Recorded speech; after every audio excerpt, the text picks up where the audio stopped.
Durablement vôtre pour un monde viable, vivable et vivant.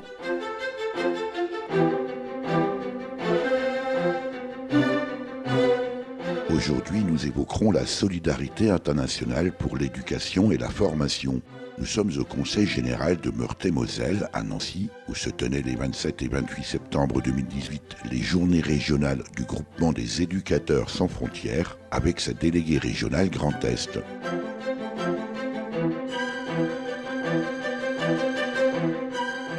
Durablement Vôtre, à réécouter sur durablementvôtre.fr. Annick Chambon, bonjour. Bonjour Eric. Annick Chambon, si je dis que le groupement Éducateurs sans frontières est un groupement, une association d'enseignants, d'anciens enseignants, on va dire des enseignants retraités, militants et engagés, est-ce que j'ai raison de dire ça ? Oui, effectivement, ce sont des enseignants militants, engagés pour la plupart, retraités, on espère s'ouvrir à des jeunes de plus en plus, mais c'est vrai qu'on est disponible et actif pour ce genre d'action. J'aimerais dire que tout est déjà dans le titre, Éducateurs sans frontières. Absolument, on a vocation à aller à l'étranger. Là, on a besoin de nous, on nous appelle parce que c'est des demandes, on répond qu'à des demandes de ministère de l'éducation ou d'ambassade pour partager les savoirs, accompagner des formateurs, des enseignants, des éducateurs. Vous dites partir à l'étranger, Annick Chambon, j'entends déjà d'ici, évidemment, et vous voyez arriver avec mes gros sabots, on va vous dire, oui, mais nous aussi, en France, nous avons de réels besoins d'éducateurs complémentaires du travail que réalise l'éducation nationale. Pourquoi partir à l'étranger ?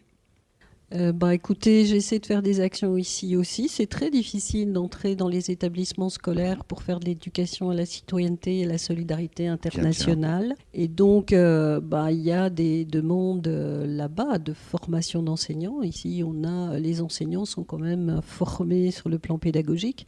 Et donc, on répond à l'objectif de développement durable prôné par l'ONU, qui est celui de l'éducation.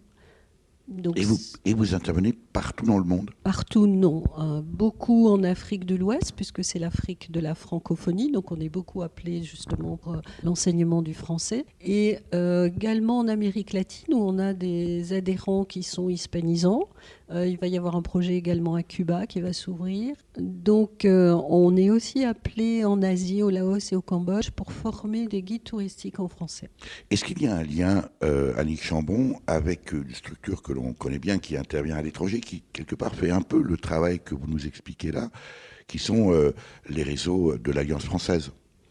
Alors, on a parfois effectivement des contacts avec l'Alliance française. On intervient avec eux pour certains programmes. Et aussi les instituts français.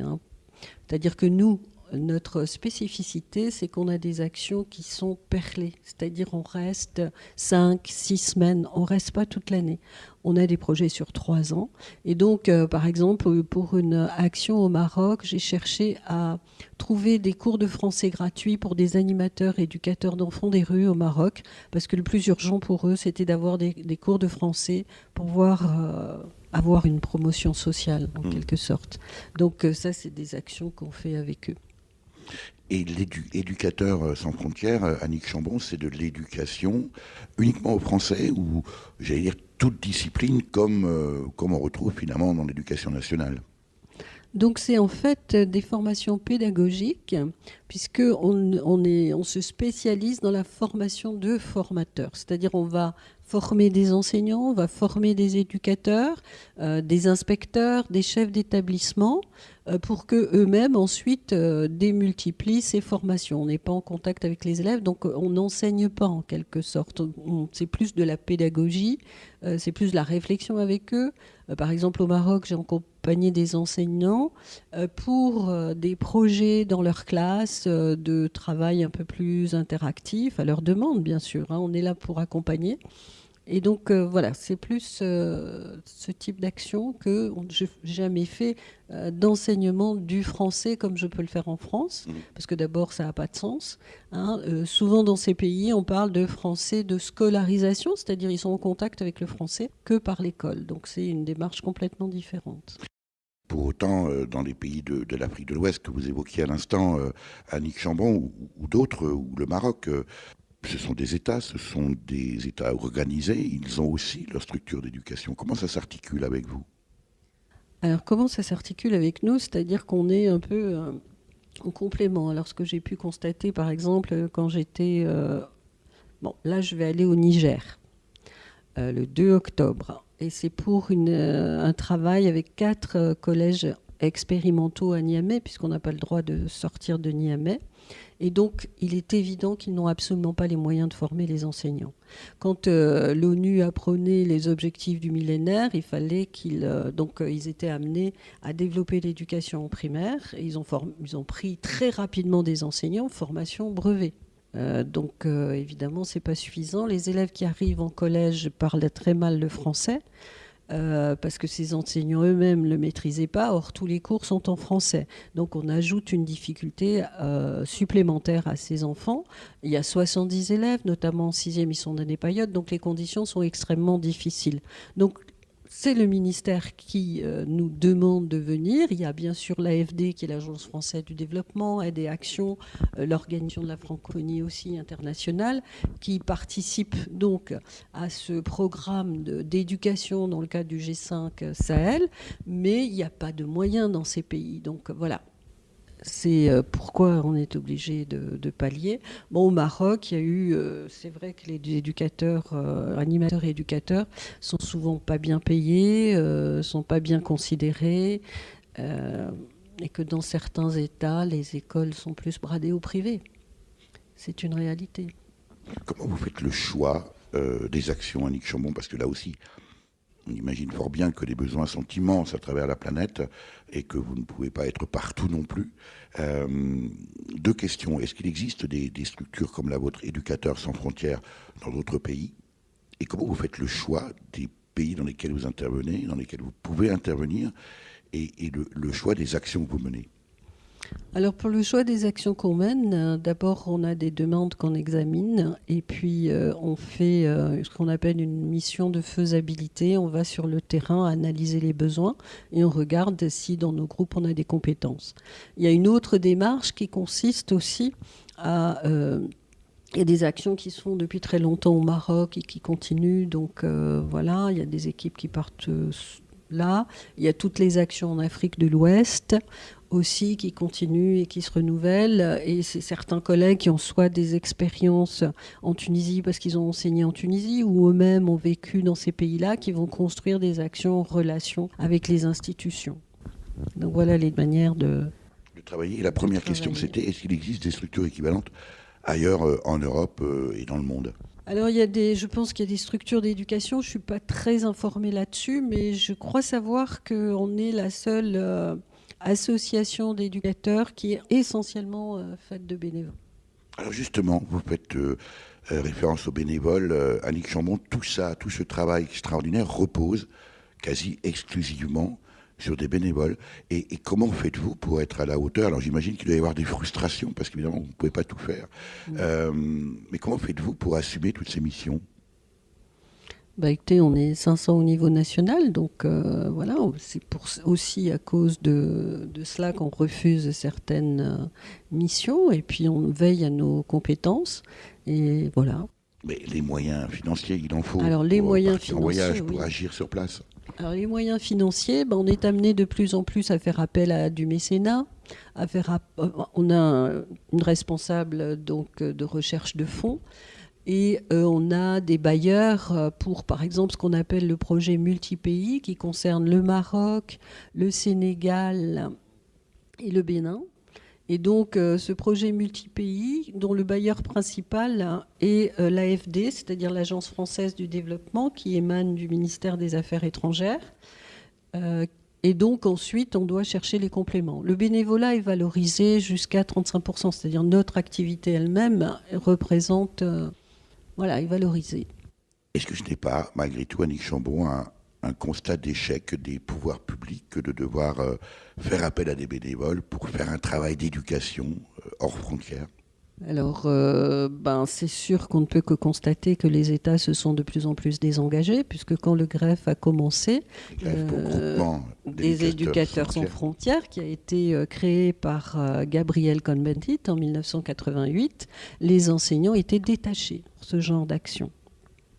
Ensuite, ça a changé et c'est qui a créé d'ailleurs une très grande scission et à l'intérieur du greffe, il y en a beaucoup qui sont partis, dont Gabriel Cohn-Bendit, parce que on a perdu ses fonds publics, il fallait faire appel à des fonds privés. Et ça a été un déchirement. Durablement vôtre, Éric Mutschler. Je n'ai pas d'hymne guerrier, pas de patrie, pas de président. Je n'ai pas d'autre armée que celle de ceux qui veulent combattre pour l'amour en dépit des lois de l'argent. Je n'ai pas d'homme à exploiter, pas de richesse à créer pour mon compte. Je n'ai pas de territoire à défendre contre ces pauvres gens qui viennent des quatre coins du monde. Et s'il nous fallait crever de faim ici tous ensemble, soyez les bienvenus. Plutôt mourir que de vivre dans l'abondance, couvert de vêtements quand tellement d'autres sont nus. Oh yo, oh yo yo yo. Citoyens du monde, partisans d'un monde sans frontières. Oh yo, oh yo yo yo. Citoyens du monde, partisans d'un monde sans frontières. Il y a le bon étranger, celui que tu accueilles les bras grands ouverts. Et il y a le mauvais, celui que tu pourchasses dès qu'il a franchi ta frontière. Il y a le bon, celui qui te sera utile. Et il y a le truand, celui que tu ne veux surtout pas voir arriver dans ta ville. Si tu cherches la brute, va là où on parle dollar cash et pétrole brut. Mais ne cherche surtout pas le shérif, je l'ai shooté quand il m'a dit qu'il ne défendait que les riches. Oh yo, oh yo yo yo. Citoyens du monde, partisans d'un monde sans frontières. Oh yo, oh yo yo yo. Citoyens du monde, partisans d'un monde sans frontières.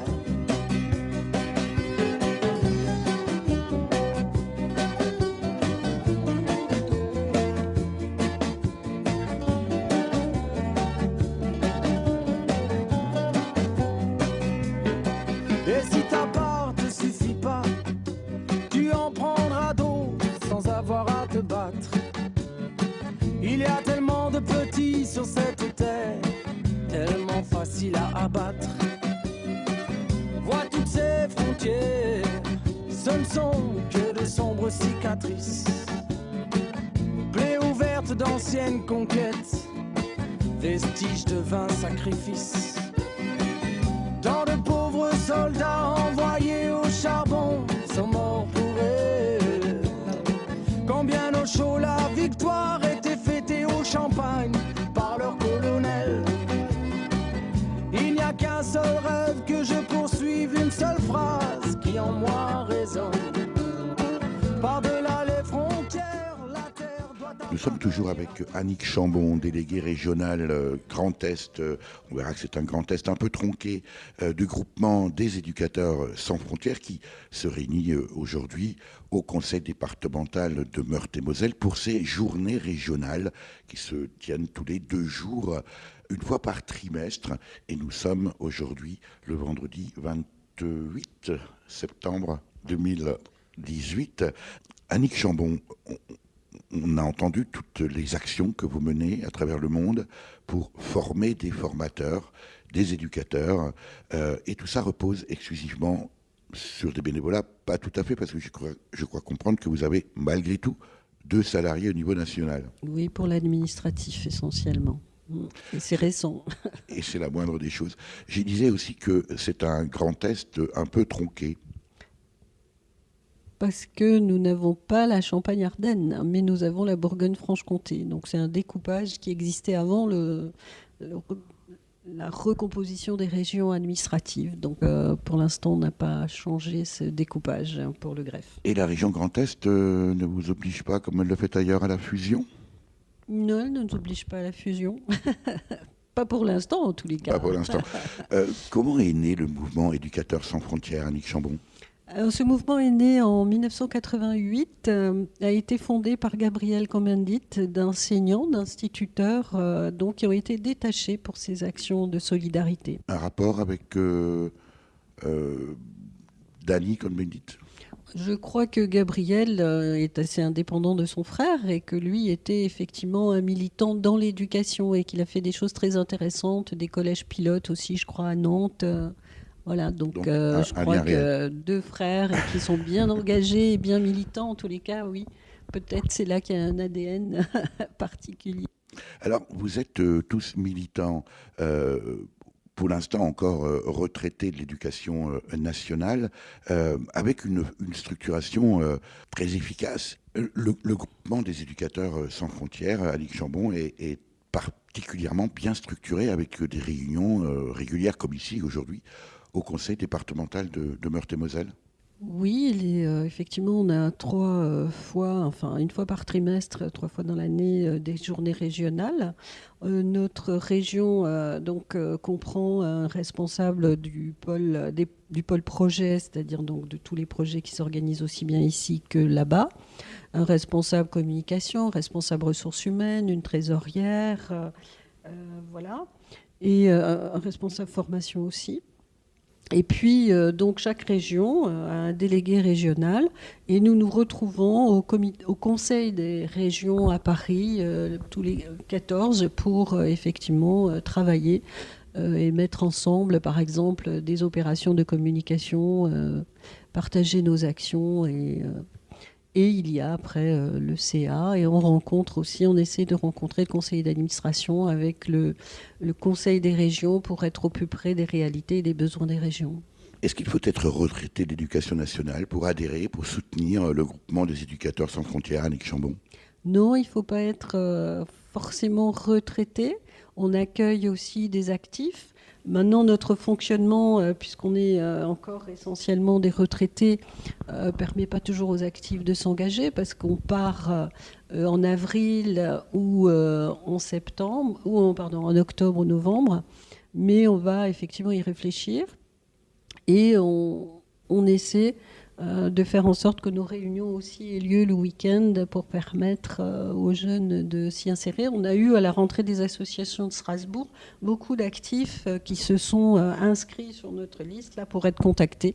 Donc moi je vais les contacter à Strasbourg et donc ça nous oblige à voir un peu les choses autrement. Par contre, ce qu'on cherche aussi à développer, et la nouvelle présidente du greffe qui est Agnès Rifonou insiste là-dessus, c'est des intercessions quand nous on n'est pas là, avoir quelqu'un qui continue, qui est un relais, ça peut être un jeune volontaire ou un service civique, je ne pense pas qu'il pourrait être seul, mais en tous les cas avoir comme ça ou accompagner des jeunes, on aimerait beaucoup faire ça, parce que pour l'avoir vécu, avoir fait des chantiers avec une autre association, avec des jeunes, je trouve que cet intergénérationnel et découvrir ce que c'est la solidarité à l'international, c'est extrêmement important très tôt.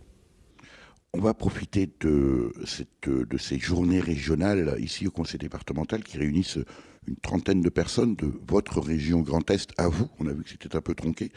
Peut-être pour demander les témoignages d'autres participants.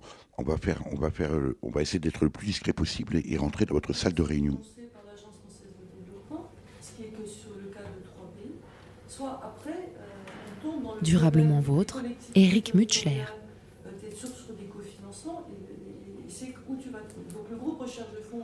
On vient vous extraire de votre réunion aujourd'hui lors de ces journées régionales du groupement des éducateurs sans frontières. Pierre-Alain, bonjour. Bonjour. Pierre-Alain, vous êtes le seul bourguignon de cette réunion, même franc-comtois, si j'ai bien compris. Vous êtes également un nouvel adhérent, mais en même temps, votre adhésion au groupement des éducateurs sans frontières se justifie d'une certaine manière par votre propre parcours professionnel. Oui, il est vrai que je suis jeune retraité de la grande maison de l'éducation nationale, mais que mon parcours professionnel m'a conduit à travailler sur plusieurs missions donc à l'étranger, à l'international, comme on dit aujourd'hui. Donc j'ai pas mal travaillé au Maghreb et également en Europe centrale et orientale. Et dans ce cadre-là, il y a 15-20 ans, j'ai eu l'occasion de m'adresser au GREF, donc le groupement des éducateurs sans frontières, parce que dans la mission où j'étais, notamment c'était en République tchèque et en Pologne, nous avions besoin d'intervenants dans des lycées bilingues. C'était la grande aventure de l'ouverture des sections bilingues francophones dans des lycées tchèques ou bien des lycées polonais, qu'il y avait des professeurs français et tchèques et polonais dans ces établissements-là, mais qu'on avait aussi besoin d'apports complémentaires, notamment pour montrer que le français n'était pas une langue morte. Et donc les personnes du GREF venaient avec tout un éventail d'activités qui permettaient d'ouvrir l'étude de la langue sur la réalité d'un pays, de sa civilisation, de sa culture. Et les gens du GREF ont fait un travail assez formidable. Alors moi, personnellement, je suis à la retraite depuis 1 an et je m'étais dit, depuis cette époque-là, tiens, quand je serai libéré de mes obligations professionnelles, je m'intéresserai à ce que fait le GREF et je m'y impliquerai, je l'espère. Voilà. Alors, toute une carrière en éducation nationale, Pierre-Alain, et vous en redemandez? Oui, j'en demande, oui, mais avec cet aspect-là très, très particulier. Dans le contexte d'aujourd'hui marqué par le repli et la fermeture, c'est que depuis que je travaille, j'ai toujours été, par contre, je me suis toujours senti, on va dire, un petit peu, de manière banale un petit peu, mais je crois qu'il faut aussi l'affirmer de temps en temps, être un petit peu citoyen du monde, que les problèmes éducatifs en France et que les enjeux éducatifs, certes, existent en France, mais qu'ils sont partageables, que bien souvent notre système éducatif est critiqué en interne, mais il est souvent admiré à l'extérieur. Et de la même façon, j'ai constaté dans mon métier que bien des cadres éducatifs français allaient aussi sur place, dans d'autres réalités éducatives, s'inspirer des expériences des uns et des autres. Et je crois beaucoup à cet échange d'expériences. Et de ce côté-là, oui, j'en redemande parce que c'est passionnant. C'est quelque chose qui fait avancer les choses. Voilà.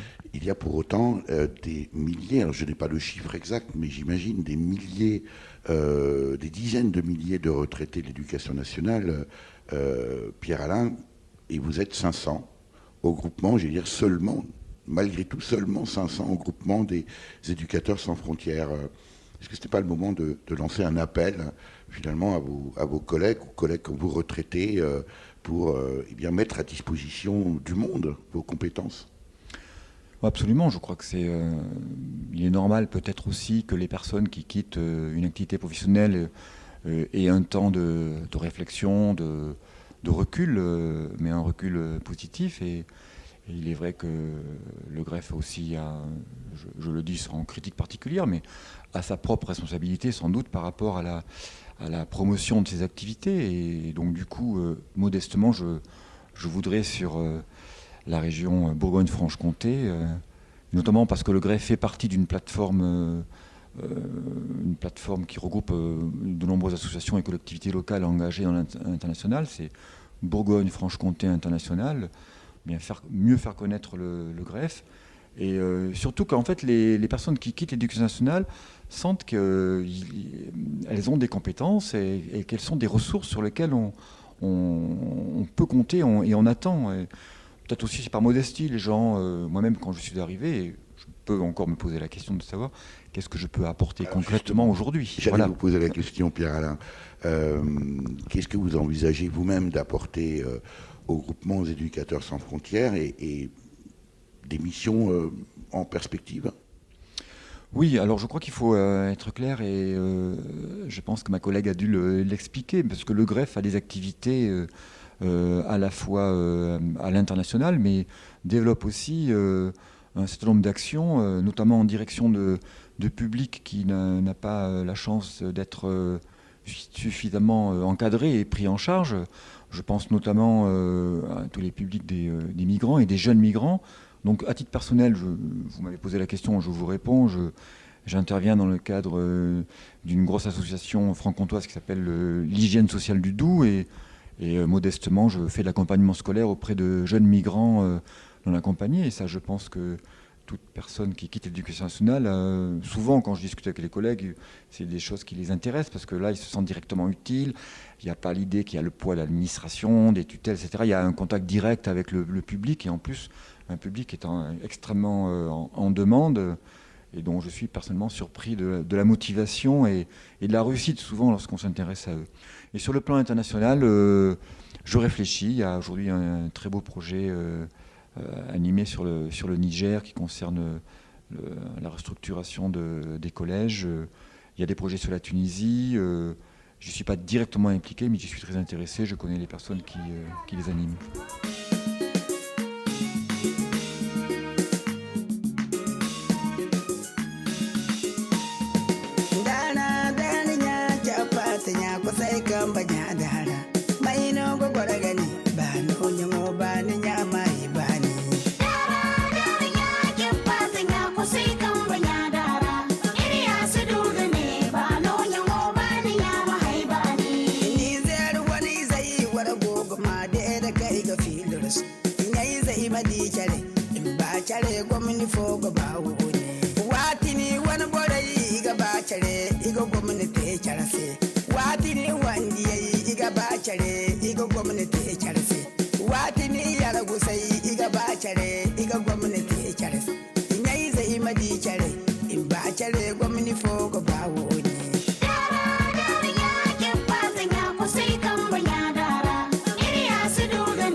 Durablement vôtre, Éric Mutschler.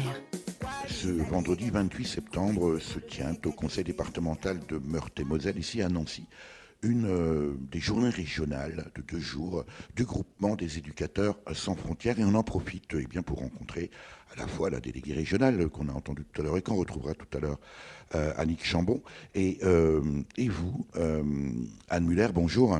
Bonjour. Anne Muller, vous êtes notamment secrétaire du groupement des éducateurs sans frontières ici pour la délégation Grand Est, mais vous avez également d'autres fonctions, notamment le secteur ressources, mais surtout aussi ce qui nous intéresse, c'est que vous êtes une militante de cette association de longue date.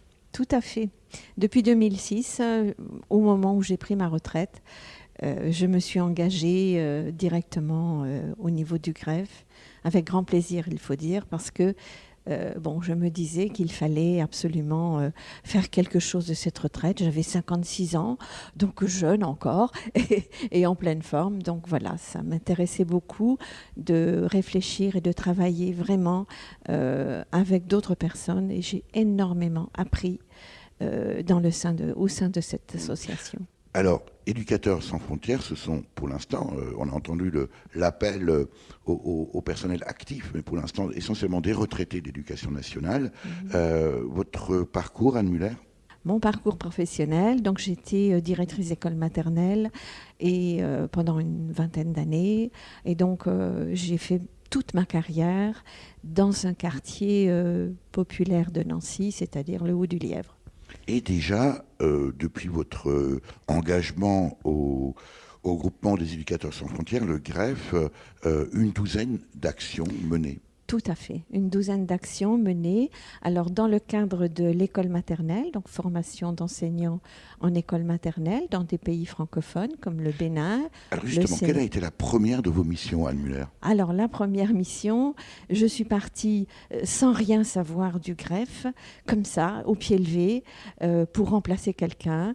Et donc là, j'ai découvert beaucoup de choses et je me suis rendu compte que, eh bien, au Bénin, à l'étranger, il fallait avoir une attitude bien différente de mon attitude d'enseignante en France. Combien de temps a duré cette mission et quelle est cette attitude singulière ou particulière qu'il faut avoir? Alors, cette mission a duré 1 mois et demi. C'est-à-dire pendant 1 mois et demi, vous êtes au Bénin? Tout à fait. Pendant 1 mois et demi, j'étais au Bénin. Et la particularité, c'est que, évidemment, j'ai découvert une façon de fonctionner dans les écoles qui n'était absolument pas habituelle en France. Enfin, c'est-à-dire que ce sont des gens qui essayent de faire au mieux, mais qui n'ont pas de matériel, qui n'ont pas eu de formation, qui font comme ils peuvent avec les enfants, qui sont tout à fait adorables d'ailleurs, mais voilà. Et elles ne savent pas, ou ils ne savent pas, parce que nous avions également un animateur, ils ne savent pas exactement comment faire avec les petits, quoi leur proposer, comment les occuper et qu'est-ce qu'on peut leur apprendre. Et là, à ce moment-là, votre mission, Anne Muller, c'est, j'imagine, de faire passer ou de transmettre votre savoir, votre compétence et vos expériences. Est-ce qu'il n'y a pas aussi un risque, finalement, allez, je vais oser le mot, bien sûr, de forme de néocolonialisme dans tout ça? Alors, justement, on ne sait pas trop au départ comment se positionner par rapport à ce que l'on sait, nous, par rapport à notre parcours professionnel, et en face de personnes qui n'ont pas du tout la même culture, qui n'ont pas du tout les mêmes habitudes, qui ne sont pas dans les mêmes conditions que nous. Donc, il faut vraiment, vraiment s'adapter à ce public. Et là, je dois dire que ma première mission a été un peu difficile. C'est un peu comme le premier jour de classe, finalement. Exactement. Je ne savais pas trop comment faire non plus. J'essayais de faire les choses à la française, c'est-à-dire... Mais voilà, c'est parce que je ne savais pas. Heureusement, j'étais quand même avec une collègue qui avait déjà fait pas mal de missions. Donc, nous avons travaillé ensemble et construit ensemble une formation. Donc, avec son expérience, j'ai appris énormément de choses. Alors, depuis, vous disiez, une douzaine de missions à travers le monde, Anne Muller, la dernière au Maroc, et c'est aussi la prochaine. Voilà, tout à fait. Alors, au Maroc, c'est une action qui a duré 3 ans. Donc, c'est la dernière mission de cette action. Il y en a eu 6. Et là, nous allons essayer de voir, au niveau des animatrices que nous avons formées, c'est une cohorte que nous connaissons, donc des gens que l'on a déjà formés. Et on va essayer de voir bien, comment elles ont intégré ce qu'on a pu éventuellement leur apporter, comment elles mettent en œuvre les acquis qu'elles ont peut-être gardés, comment elles se sont appropriées les choses, et voir pour nous, ce qui est intéressant pour nous, c'est de voir ce qui a changé dans la comment dirais-je, dans une approche orientée changement. C'est la nouvelle dénomination, enfin c'est une dénomination qui date déjà un peu, mais qu'est-ce qui a changé, comment elles se sont appropriées les choses et qu'est-ce que l'on peut voir maintenant par rapport à ce que l'on a vu au départ. Et vous vous attendez à voir quoi précisément? Eh bien, nous avons essayé de leur apporter des techniques un petit peu différentes de travail en atelier, en groupe, parce que ce sont des classes qui ont des petits, des moyens et des grands, donc des enfants qui n'ont pas le même âge et qui ne doivent pas avoir la même occupation, enfin le même travail. Donc on va voir si ces jeunes animatrices ont réussi à trouver et à différencier leur enseignement par rapport à l'âge des enfants. Ça, c'est important. Qu'est-ce que vous-même, Anne Muller, avez appris depuis votre première mission en 2006? Alors, moi, j'ai appris beaucoup à écouter, regarder, observer, m'adapter. Vraiment, c'est quelque chose qu'on ne faisait pas habituellement quand on était enseignante en maternelle et qu'on avait l'habitude de voir les choses. Ça veut dire que ça ébranle un peu vos certitudes? Ah, tout à fait, tout à fait. Et alors, au départ, je me suis posé beaucoup de questions, mais je me pose encore beaucoup de questions. Lesquelles? Eh bien, comment faire pour ne pas effectivement apporter des modèles à ces personnes-là, les modèles que l'on connaît bien, mais comment faire pour vraiment observer et travailler en formation, en co-formation avec ces personnes, avec ces animatrices, c'est-à-dire les écouter et faire en sorte qu'elles puissent vraiment s'approprier les choses, mais les choses qu'elles ont découvertes elles-mêmes et qu'elles font elles-mêmes. Voilà, parce que finalement, on peut donner, nous, des choses, mais si elles ne les ont pas découvertes elles-mêmes, si elles n'ont pas fait les choses vraiment elles-mêmes, si elles n'ont pas construit finalement leur formation, ça peut tomber à l'eau facilement. Anne Muller, en vous écoutant, on peut finalement se demander si un passage au sein d'une structure comme la vôtre, Éducateurs sans frontières, s'il ne serait pas utile de la rendre quasi obligatoire pour les jeunes enseignants dans leur parcours, au moins une fois dans leur vie? Ah, je pense que ça serait très, très, très bénéfique pour elles. Parce qu'on s'aperçoit finalement que les personnes que l'on rencontre à l'étranger ont vraiment d'autres priorités que les nôtres, d'autres conditions de travail, et qu'il faut toujours qu'elles fassent les choses en fonction de ce qu'elles ont, de ce qui existe. Par exemple, au Maroc, ces jeunes femmes ne sont pas payées par l'État. Elles sont payées uniquement par les parents d'élèves. Donc, elles m'ont dit, mais plus on a d'enfants dans la classe et plus grande est notre rémunération. Enfin, je veux dire, ce sont des petites choses, mais elles sont obligées de faire avec ce qu'on leur donne.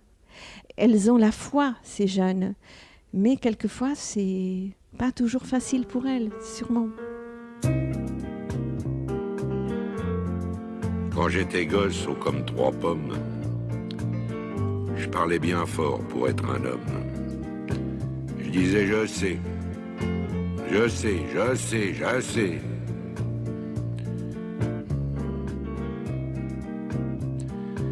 C'était le début, c'était le printemps. Mais quand j'ai eu mes 18 ans, j'ai dit je sais. Ça y est, cette fois je sais.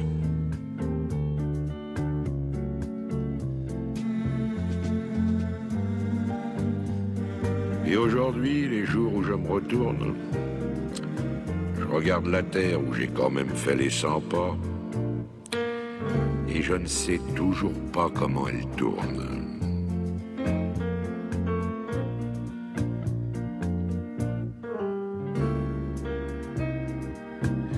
Vers 25 ans, je savais tout. L'amour, les roses, la vie, les sous. Tiens oui, l'amour. J'en avais fait tout le tour.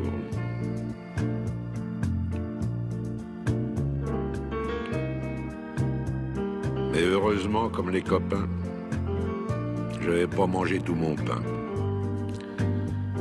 Au milieu de ma vie, j'ai encore appris.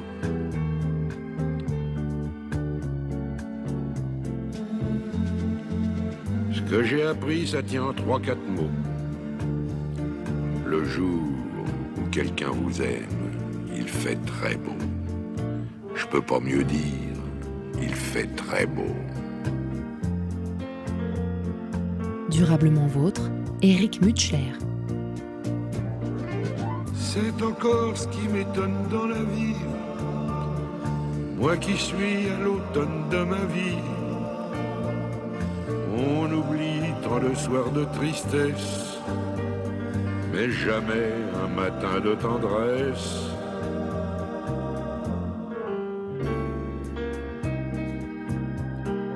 Toute ma jeunesse, j'ai voulu dire je sais. Seulement plus je cherchais, et puis moins je savais. Il y a 60 coups qui ont sonné à l'horloge. Je suis encore à ma fenêtre. Je regarde et je m'interroge. Maintenant je sais. Je sais qu'on ne sait jamais. La vie, l'amour, l'argent, les amis et les roses. On ne sait jamais le bruit ni la couleur des choses. C'est tout ce que je sais. Mais ça, je le sais. Annick Chambon, déléguée régionale Grand Est du groupement des éducateurs sans frontières, on profite de votre réunion, de vos journées régionales ici au conseil départemental les 27 et 28 septembre 2018 pour vous rencontrer. Quel est votre propre parcours et qu'est-ce qui vous a amené à accepter ces responsabilités de délégué régional ? Alors, j'étais d'abord professeur de français, surtout en collège, où j'ai mené beaucoup de projets, théâtre, j'ai fait aussi des voyages, des travaux d'écriture, donc j'ai beaucoup aimé travailler en projet. Et puis quand j'ai vu approcher la retraite, je me suis dit, mais j'aimerais quand même continuer à partager. Certes, je suis usée, fatiguée, c'est un métier difficile, mais qui me passionne. Et donc, j'ai commencé à partir avec une première association en Inde, pour faire un chantier l'été, l'année avant ma retraite. Et ça a été vraiment un moment, une rencontre en humanité, comme j'aime à le dire, extraordinaire. Et quand j'ai vu, c'était dans un village d'intouchables, et quand j'ai vu ces enfants, quand j'ai vu ces femmes, tout ce qu'elles faisaient pour ces enfants, voilà, je me suis dit, c'est là que je me sens à ma place, tout simplement. Et ça me nourrit énormément. Quelle est la différence entre votre travail d'enseignante, en l'occurrence en français, dans le cadre professionnel, à savoir l'éducation nationale, et finalement le même travail que vous faites, mais de façon bénévole, hors cadre? Alors, ce qui est quand même différent, c'est que c'est très structuré l'enseignement. Bien sûr, j'avais à cœur d'aider les élèves. Je faisais des cours de soutien pour ceux qui, même si c'était pas payé, pour ceux qui n'y arrivaient pas. Donc, c'est vrai que quand on avait 30 élèves et qu'on n'arrivait pas à les suivre tous, je ressentais ça de manière très difficile. Donc, j'ai toujours eu à cœur d'aider ceux qui étaient en difficulté et de faire en sorte qu'ils puissent s'intégrer le plus possible. Là, c'est plus dans des rencontres humaines. On vit vraiment avec eux. Et dans les accompagnements des missions du greffe, c'est faire partager une expérience de toute une vie. Quand on se trouve à la retraite, tout à coup, on se dit mais qu'est-ce que je fais de ma vie? Est-ce que je suis dans l'antichambre de la mort simplement? Est-ce que tout ce que j'ai vécu pendant 40 ans, ça vaut rien? Et là, tout à coup, on peut le partager. Donc ça, c'est extraordinaire. Et en plus, partager quelque chose qu'on a aimé faire. Donc c'est se sentir utile, même si c'est peut-être une illusion, mais en tous les cas, je choisis cette illusion-là et elle m'enrichit énormément. Mais quand vous dites l'antichambre de la mort, d'abord c'est assez violent. Oui, c'est violent, c'est vrai. En même temps, on pourrait se dire, mais finalement, vous je le dis en revenez riant aux en sources plus. aussi. Parce que finalement, vous exercez aujourd'hui une activité certes bénévole, mais qui correspond davantage à votre... Je sens une philosophie, voire une philosophie interne. Alors certes, si on essaie de voir ce qu'il y a dans l'interne, c'est comme dirait Cervantes, il faut toujours tenir la main de l'enfant que l'on a été. Je crois que je tiens encore la main à la petite fille. Et c'est sûr que c'est une motivation importante. Ça va au-delà simplement d'enseigner, c'est plus dans la rencontre et la rencontre de soi à travers l'autre. Et donc, effectivement, il y a des motivations de cette sorte-là qui sont notre moteur interne, comme vous dites. L'invité de Durablement Vôtre, coup de gueule ou coup de cœur?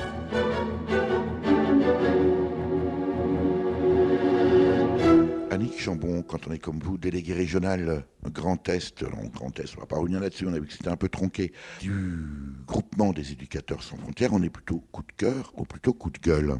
Mais les deux, à la fois coup de cœur parce que c'est extraordinaire, ces rencontres en humanité, comme je dis, et puis coup de gueule par rapport au manque de moyens, parce qu'il y a tellement de choses à faire et tellement, effectivement, comme disait tout à l'heure Pierre, de repli et de refus de l'autre, de méconnaissance de l'autre, de peur de l'autre, ce qui est assez inquiétant.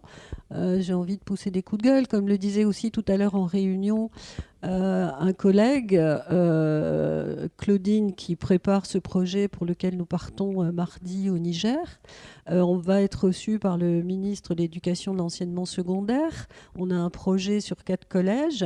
Et puis hier, on était là à essayer de vendre l'artisanat pour relever des fonds. On a des subventions du Grand Est. On a une subvention du Grand Est intéressante. On a une subvention, là j'ai la lettre de la ville de Strasbourg.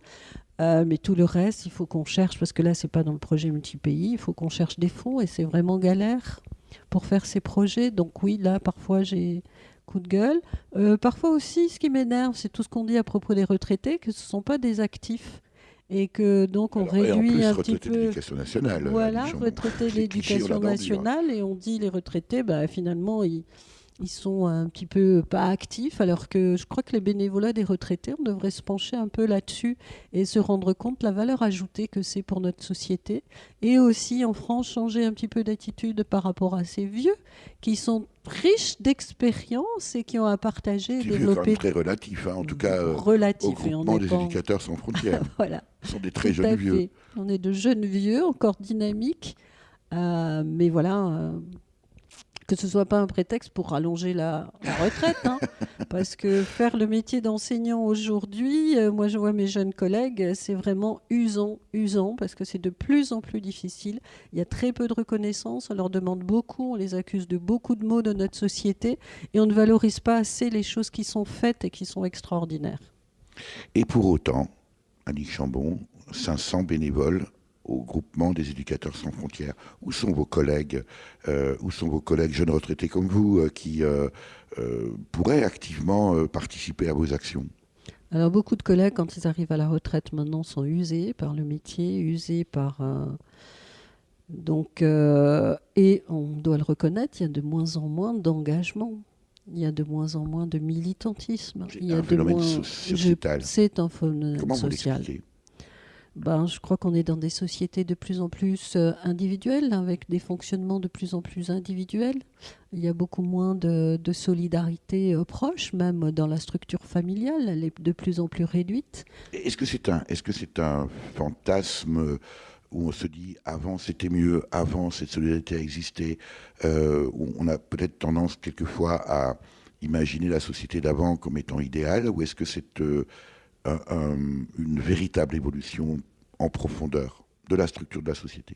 Alors je ne serais pas pour la nostalgie, je ne sais pas si par rapport à mon expérience personnelle, je n'ai pas l'impression qu'avant c'était vraiment mieux, mais j'ai l'impression que ce repli est de plus en plus fort par rapport aux migrations notamment. Et que cette peur est de plus en plus forte. Et on sait que ces peurs, elles ressurgissent à chaque fois qu'il y a des crises économiques, à chaque fois qu'il y a... on est dans une politique de capitalisme à tout crin, et où celui qui réussit pas, celui qui va pas dans le même rythme, celui qui... Voilà, on laisse pas la place. Et je crois qu'il y a une accélération, en fait. Il y a peut-être pas un changement, il y a une accélération, et que les valeurs humaines, qui sont des valeurs de rencontre, qui demandent du temps, qui demandent de voir des objectifs plus humains, sont un peu mises de côté dans cette accélération. Et je pense qu'il y en a beaucoup qui en souffrent. Quand je discute avec des plus jeunes, effectivement, je sens qu'ils sont convaincus qu'il faut qu'ils se fédèrent entre eux. Je sens qu'ils en ont besoin. Et quand je vais dans le collège et qu'on fait ces actions ensemble, je sens que ça leur fait du bien de se rencontrer, etc.